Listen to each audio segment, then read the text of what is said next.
Hello friends, कैसे हो सब। This is Surbhi. Welcome to study hacks. I hope आप लोग सब ठीक है, अपनी स्टडी को अच्छी तरीके से कवर अप कर रहे हैं। डिस्कशन जो है आज का वो काफ़ी ज़्यादा इंपॉर्टेंट होगा आपके एग्जाम्स के लिए।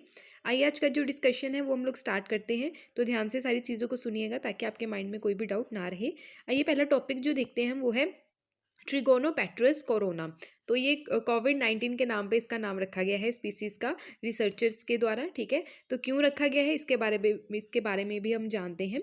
रिसेंटली साइंटिस्ट के द्वारा भी डिस्कवर की गई है ये न्यू स्पीसीज़, जिसका नाम है ट्रिगोनोपेट्रस कोरोना। ठीक है, ये इंडोनेशियन आइलैंड जो है सुलावेशी आइलैंड, वहाँ पे इसको पाया गया है। यहाँ पे आप देख सकते हैं इसकी लोकेशन, ये इंडोनेशिया। ठीक है, इसका जो सुलावेशी आइलैंड है यहाँ पे लोकेटेड है। ठीक है, यहाँ पे सुमात्रा देख सकते हैं, जावा। ठीक है, यहाँ पे है बाली। ठीक है, Sumbawa, Flores, East Timor, West Timor, Papua New Guinea. ठीक है, तो ये सारे आइलैंड्स हैं छोटे छोटे। तो यहाँ पे सुलावेशी जो पर्टिकुलर आइलैंड है, यहाँ पे ये वाली स्पीसीज जो है वो पाई गई है। ठीक है, जिसका नाम है ट्रिगोनोपेट्रस कोरोना। इसके बारे में अगर हम देखें तो ये ओनली यही इंसेक्ट नहीं है, स्पीसीज नहीं है जिसका नाम पेंडेमिक के नाम पे रखा गया है। और भी एक ऐसी स्पीसीज रही है जिसका नाम पेंडेमिक के नाम पे रखा गया है। अप्रैल 2021 की अगर मैं बात करूँ तो न्यू स्पीसीज पाई गई थी जिसका नाम था कैडिस फ्लाई। ठीक है, कैडिस फ्लाई नाम की स्पीसीज थी। ठीक है, इसका नाम भी जो है कोरोना वायरस के नाम पे रखा गया, वो है पोटा पोटामोरफैलिस कोरोना वायरस। ठीक है, यहाँ पे आप देख सकते हैं। ठीक है, पोटामोरफैलिस कोरोना वायरस इसका नाम है। ठीक है, जो अभी स्पीसीज पाई गई है पर्टिकुलर आप इस पिक्चर में देख सकते हैं, तो इसका क्या नाम है, ट्रिगोनोपेट्रस कोरोना। क्लियर है। तो ये जो नेम है पेंडेमिक के नाम पे इसलिए रखा गया है ड्यू टू कोविड-19। ये प्रोजेक्ट जो था वो चल रहा था। ठीक है, कुछ टाइम के लिए डिले कर हो गया था ड्यू टू पैंडमिक। ठीक है, 15 ईयर से इसके ऊपर रिसर्च चल रही थी ट्रिगोनोपेट्रस के ऊपर। तो डिले हो गई थी ये रिसर्च ड्यू टू कोविड-19 पैंडमिक जो हिट हुआ, तो उसी की वजह से इसका जो नाम है रिसर्चर्स के द्वारा ट्रिगोनोपेट्रस कोरोना रखा गया। ठीक है, तो आई होप आपको इतनी चीज़ क्लियर हुई होगी। अब बात करते हैं आइलैंड जो है सुलावेसी आइलैंड के बारे में, हम थोड़ी डिटेल में जानकारी प्राप्त कर लेते हैं। ठीक है, तो ये one of the 4 greater Sunanda जो आइलैंड्स हैं इंडोनेशिया के, उसमें से एक ये सुलावेशी आइलैंड पाया जाता है। ठीक है, तो ये क्यूरसली शेप्ड आइलैंड है। ठीक है, यहाँ पे आप देख सकते हैं। तो 4 डिस्टिंक्ट पेनिसुलास यहाँ पे देखने को मिलते हैं, जिसमें से 3 मेजर है। टोमिनी, ठीक है, टोमिली जो है वो लार्जेस्ट है नॉर्थ ईस्ट में। उसके बाद है टोलो ईस्ट में। उसके बाद आप देख सकते हैं बॉन, कहाँ पे है ये, साउथ में। तो ये 3 आइलैंड्स आपको ये याद रखने हैं। ठीक है, तो जो पेनिसुला में पाए जाते हैं, ये 3 मेजर आइलैंड्स हैं। ठीक है, उसके बावजूद अगर देखें तो आइलैंड ग्रुप जो है, इसके फीचर्स आइलैंड के अलग अलग आप देख सकते हैं। यहाँ पे जावा देख सकते हैं। ठीक है, सुमात्रा देख सकते हैं, जो मैंने पहले ही आपसे डिस्कस कर लिया। ठीक है, बोर्नियो यहाँ पे जो काफ़ी इंपॉर्टेंट है, और सुलावेसी। ठीक है, तो ये इंपॉर्टेंट आइलैंड्स हैं कहाँ के, इंडोनेशिया के। आइलैंड जो है ये हाईली यहाँ पे माउंटेनियस रीजन पाया जाता है, और काफ़ी ज़्यादा एक्टिव वोल्केनोज भी यहाँ पे पाए जाते हैं। जो वोल्केनोज जो ज्वालामुखी रहते हैं वो काफ़ी फ्रिक्वेंटली यहाँ पे देखने को मिलते हैं, एक्टिव वोल्केनो। हमारे इंडिया में एक्टिव वोल्केनो कहाँ पे, बैरन आइलैंड में, वो कहाँ पे सिचुएटेड है, अंडमान और निकोबार आइलैंड में। ठीक है, तो लार्ज प्लेन्स यहाँ पे देखने को मिलती है सदर्न पेनिसुला में, कहाँ पे, साउथ सेंट्रल पार्ट जो है इस आइलैंड का। और यहाँ पे जो राइस की यानी कि चावल की खेती भी बड़े ज़्यादा पैमाने पे की जाती है। ठीक है, अगर बात करें यहाँ पे सुलावेशी जो आइलैंड है, यहाँ पे हाईएस्ट पीक कौन सी है, माउंटेन का नाम याद रखिएगा, माउंटेन रंतेकोम बोला। ठीक है, और इसको मैरियो के नाम से भी जाना जाता है। क्लियर, तो आई होप आपको इतनी चीज़ क्लियर है। तो माउंट जो है रेंतेकोम बोला, तो इसका नाम याद रखिएगा। ये कहाँ पे पाया जाता है, सुलावेशी आइलैंड में पाया जाता है। तो आई होप आपको ये सारी चीज़ें डिटेल में समझ में आ गई होंगी। अगर फिर भी कोई डाउट होगा तो प्लीज़ आप लोग अपने डाउट्स को ज़रूर शेयर कीजिएगा। ठीक है, नेक्स्ट बात करते हैं हम लोग। यहाँ पे भी आप देख सकते हैं इंडिया के संदर्भ में इस रीजन की बात हो रही है। ठीक है, यहाँ पे क्लियर, तो इंडोनेशिया की यहाँ पे बात हो रही है। नेक्स्ट है, अभ्यास के बारे में बात की जा रही है। रिसेंटली ही DRDO यानी कि डिफेंस रिसर्च डेवलपमेंट ऑर्गेनाइजेशन के द्वारा सक्सेसफुली टेस्ट किया गया है, जिसका नाम है Abhyas, high speed expendable expendable aerial target, जिसका नाम हीट रखा गया है, शॉर्ट फॉर्म में बोला गया है। ठीक है, तो कहाँ से इसकी जो टेस्टिंग फायरिंग की गई है, ठीक है, टेस्ट जो सक्सेसफुली अभी किया गया है, तो इंटीग्रेटेड टेस्ट रेंज कहाँ पे है, चंडीपुर, वो कहाँ, उड़ीसा, बे ऑफ बंगाल कोस्ट पे। ठीक है, डिज़ाइन और डेवलप किसके द्वारा इसको किया गया है? ये किया गया है एरोनॉटिकल डेवलपमेंट इस्टेब्लिशमेंट। किसकी है ये? डीआरडीओ की है। ठीक है, तो बात करते हैं ये जो है एडीई यानी कि एरोनॉटिकल डेवलपमेंट इस्टेब्लिशमेंट जो है ये की एरोनॉटिकल सिस्टम डिज़ाइन लेबोरेटरी है जो किसके अंडर आती है? ये डीआरडीओ के अंडर आती है। ये चीज़ आप लोगों ने याद रखनी है। ठीक है, तो इसमें जो यूज़ किया जाएगा गैस टर्बाइन इंजन यूज़ किया जाएगा, जो लॉन्ग एंड्योरेंस फ्लाइट जो सबसोनिक स्पीड इससे देखने को मिलेगी, यानी साउंड की स्पीड से ये चलेगा। ठीक है, तो यूज़ किया जाएगा ये इसमें जो यूज़ की गई है टारगेट जो रहेगा वो इवैल्यूएशन की जाएगी वेरियस मिसाइल सिस्टम्स के द्वारा। ठीक है, तो इसके अलावा अगर देखें तो रिसेंट डेवलपमेंट भी हमारी डीआरडीओ हमारी कंट्री के द्वारा किए गए रिलेटेड टू दिस। तो सितंबर 2021 में डीआरडीओ के द्वारा टेस्ट किया गया न्यू वर्जन जो है आकाश मिसाइल का। ठीक है, आकाश पी जिसको बोला गया आकाश प्राइम। ठीक है, कहाँ से? इंटीग्रेटेड टेस्ट रेंज जो है चंडीपुर उड़ीसा से। क्लियर? तो जुलाई 2021 में डीआरडीओ के द्वारा लॉन्च किया गया आकाश एनजी यानी कि न्यू जनरेशन और portable anti tank guided missile. Clear? Man portable anti tank guided missile, तो ये भी आप लोगों ने याद रखना है। अगर बात करें जून 2021 में न्यू जनरेशन जो न्यूक्लियर कैपेबल ब्लास्टिक मिसाइल अग्नि पी यानी कि प्राइम जो है अग्नि प्राइम, इसको भी सक्सेसफुली टेस्ट किया गया डीआरडीओ के द्वारा। तो फरवरी 2021 में भी इंडिया के द्वारा सक्सेसफुली टेस्ट किया गया इंडिजीनियसली डेवलप जो है एंटी टैंक जो गाइडेड मिसाइल सिस्टम है। इंडिजीनियसली डेवलप क्या रहता है? यानी कि हमारी कंट्री में ही इसका डेवलपमेंट किया गया है। क्लियर?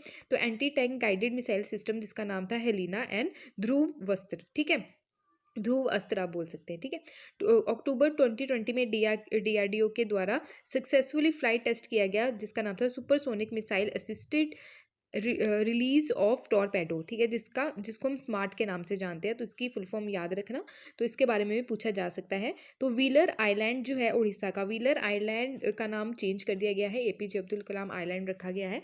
ठीक है, तो ये भी चीज़ आप लोगों ने याद रखनी है। तो उड़ीसा में इसका सक्सेसफुली टेस्ट किया गया। तो डीआरडीओ की काफ़ी ज़्यादा चर्चा हो रही है। ठीक है, तो इसके बारे में भी हम पढ़ लेते हैं। तो आइए डीआरडीओ के बारे में थोड़ी जानकारी प्राप्त कर लेते हैं।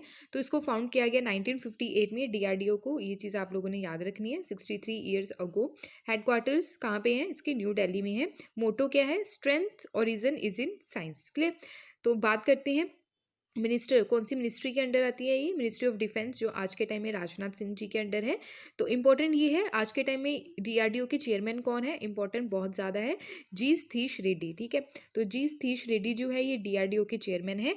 पेरेंट एजेंसी मैंने आपको पहले बता दी कौन है, ministry of defence. I hope आपको ये सारी चीज़ें क्लियर हुई होंगी। क्लियर? इससे क्या रहेगा, हमारी जो सिक्योरिटी से रिलेटेड जो कैपेबिलिटी है उसको बढ़ाने की कोशिश की जा रही है ताकि हम किसी और कंट्री पे डिपेंड ना रहें। बिकॉज हम बहुत सारे जो मिसाइल सिस्टम्स हैं वो कभी रशिया से कभी फ्रांस से हम लोग क्या करते हैं, इंपोर्ट करते हैं। तो ये चीज़ों पे हमारी डिपेंडेंसी जो है अदर कंट्रीज़ पे वो कम हो, हम आत्मनिर्भर बन सकें। ठीक है, तो मेन टारगेट यही है इसका। नेक्स्ट बात की जा रही है लेक ताहोए। ठीक है, लेक ताहोए कहाँ सिचुएटेड है? ये नॉर्थ अमेरिका में, यहाँ पे आप लोकेशन देख सकते हैं। अभी ड्रॉट की कंडीशन क्लाइमेट चेंज की वजह से यहाँ लेक तोहे में देखने को मिल रही है। ठीक है, तो ये यूएसए में है। यहाँ पे रिवर जो फ्लो करती है ये याद रखना आपने, ट्रक्की रिवर। ठीक है, ट्रक्की रिवर जो है यहाँ से होके गुजरती है। तो हिस्टोरिकली साइक्लिकल इवेंट यहाँ पे देखने को मिला है जो अक्कर हुआ। क्लियर? तो बात की जा रही है यहाँ पे लेक तोहे की, ये लार्जेस्ट अल्पाइन लेक है नॉर्थ अमेरिका में, ये चीज़ आप लोगों को याद रखनी है। ठीक है, तो लार्जेस्ट अल्पाइन लेक है नॉर्थ अमेरिका की और सेकंड डीपेस्ट लेक है कहाँ की? यूएसए की। क्लियर?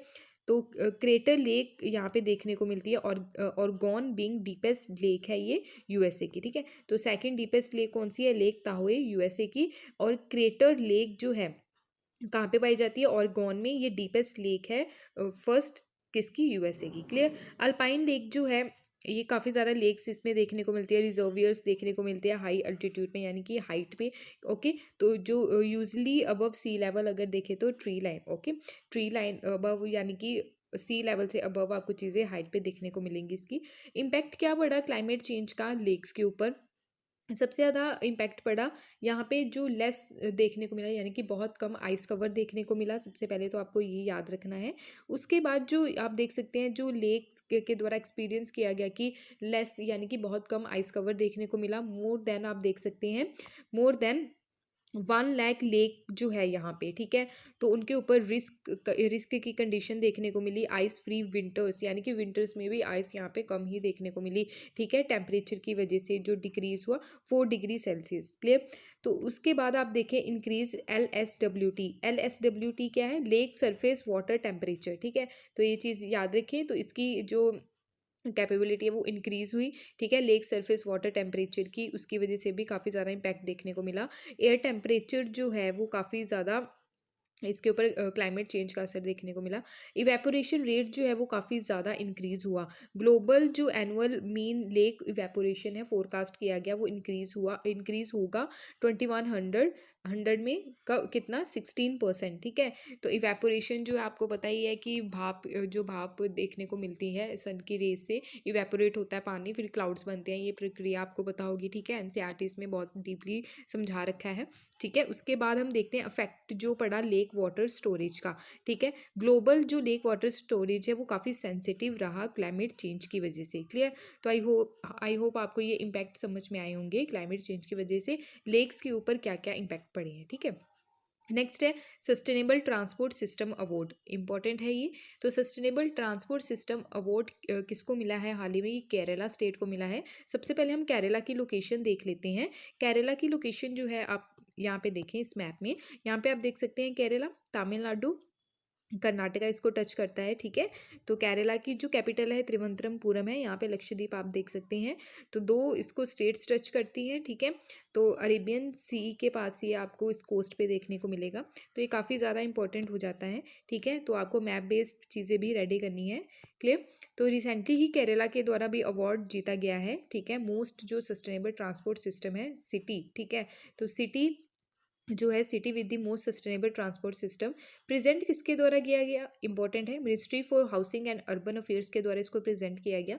ये अवार्ड जो है रिकॉग्नाइज किया गया जो स्पेशली किसी रीजन में जो ट्रांसपोर्ट फैसिलिटीज़ कितनी अच्छी है, वो पोल्यूशन को जो है इन्वायरमेंट को हार्म तो नहीं पहुंचा रही है, पोल्यूशन कितने लेवल पर है, ये सारी चीज़ों को मेज़र किया गया इसमें, ठीक है। तो various states and various union territories जो है उसमें ये सारी चीज़ें मेज़र की गई हमारे इंडिया में, और इस अवार्ड को रिकॉग्नाइज किया गया।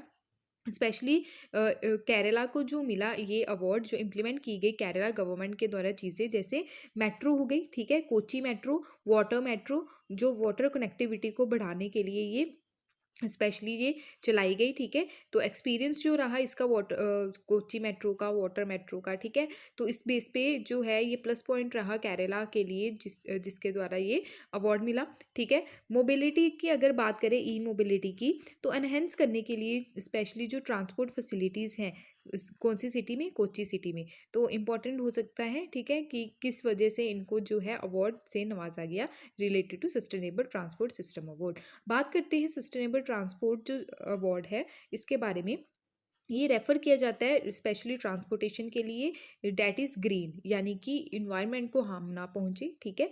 उसके बाद जो है इम्पैक्ट ना पड़े इन्वायरमेंट के ऊपर, ठीक है, वही जो कम इम्पैक्ट पड़े, ठीक है, जो अभी मैंने आपको समझाया। उसके बाद अगर बात करें ऑल्सो बैलेंस करके चलना करंट और फ्यूचर नीड्स को, करंट यानी कि अभी कोई इम्पैक्ट ना पड़े, ना ही फ्यूचर में कोई इन्वायरमेंट के ऊपर इम्पैक्ट पड़े, ठीक है।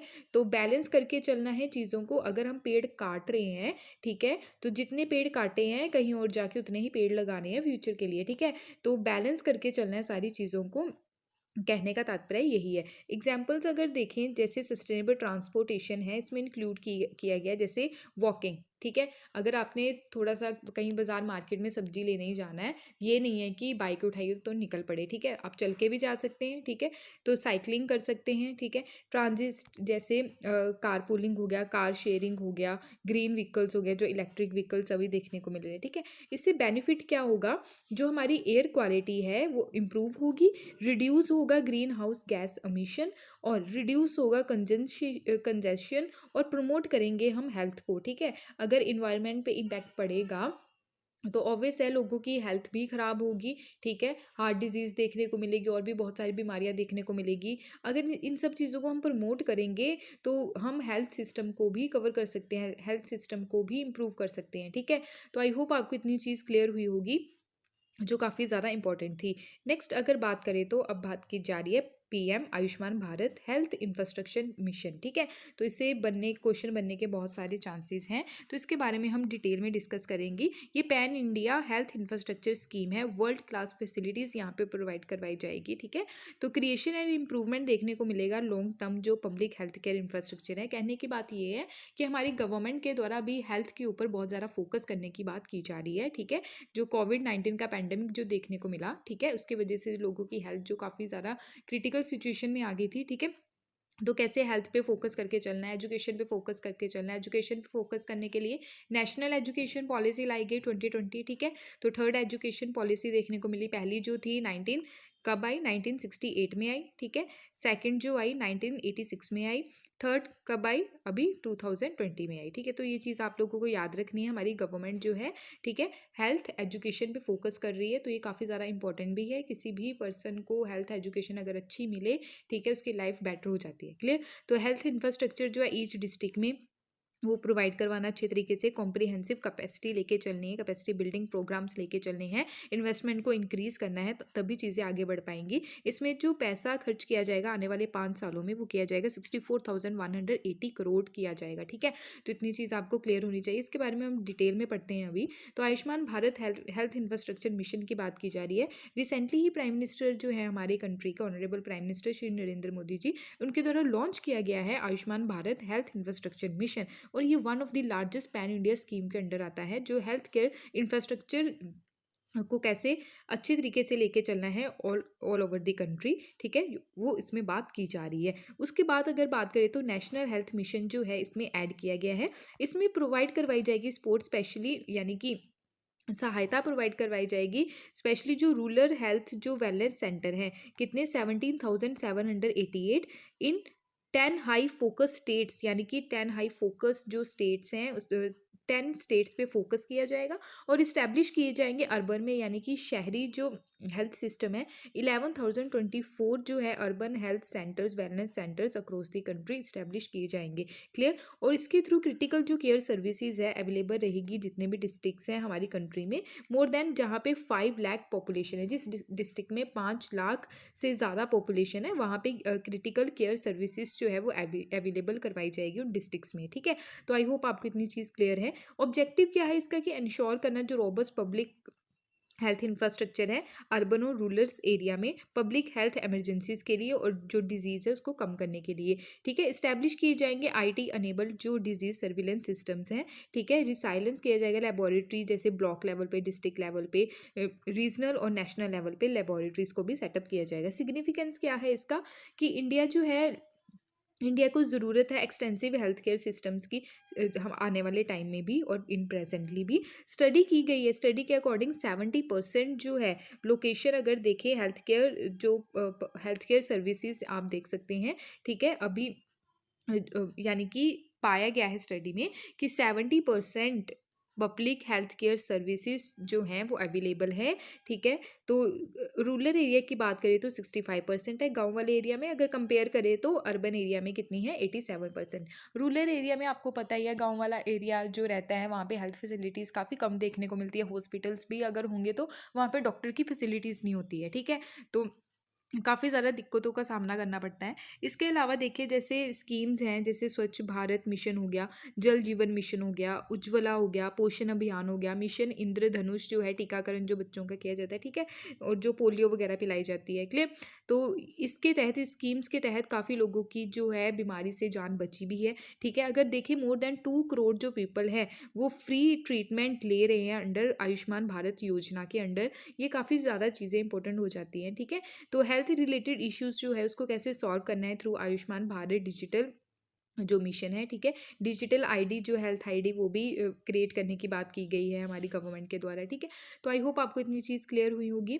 क्लियर, उसके अलावा अगर देखें तो अदर रिलेटेड इनिशिएटिव भी हमारी गवर्नमेंट के द्वारा लिए गए, जैसे प्रधानमंत्री आत्मनिर्भर स्वस्थ भारत स्कीम, प्रधानमंत्री स्वास्थ्य सुरक्षा योजना, जन औषधि योजना। तो ये इनिशिएटिव्स लिए गए हैं, ठीक है, रिलेटेड टू हेल्थ हेल्थ के लिए। ठीक है, तो आई होप आपको इतनी चीज़ क्लियर हुई होगी। नेक्स्ट अगर बात करें तो गो ग्रीन स्कीम। ठीक है, तो सारी स्टेट सेंटर मिलके यही अभी टारगेट रख रही हैं कैसे हमने अपने इन्वायरमेंट को बचाना है। ठीक है, तो गो ग्रीन स्कीम जो है अभी लॉन्च किसके द्वारा की गई है, गुजरात सीएम के द्वारा भूपेंद्र पटेल, ठीक है, भूपेंद्र पटेल जो हैं गुजरात के सीएम हैं, ठीक है, तो उनके द्वारा गो ग्रीन स्कीम को क्या किया गया है, लॉन्च किया गया है प्रोवाइड करवाने के लिए टू व्हीलर, ठीक है, सब्सिडाइज जो रेट है कंस्ट्रक्शन एंड इंडस्ट्रियल वर्कर्स जो रहेंगे स्टेट्स के, ठीक है।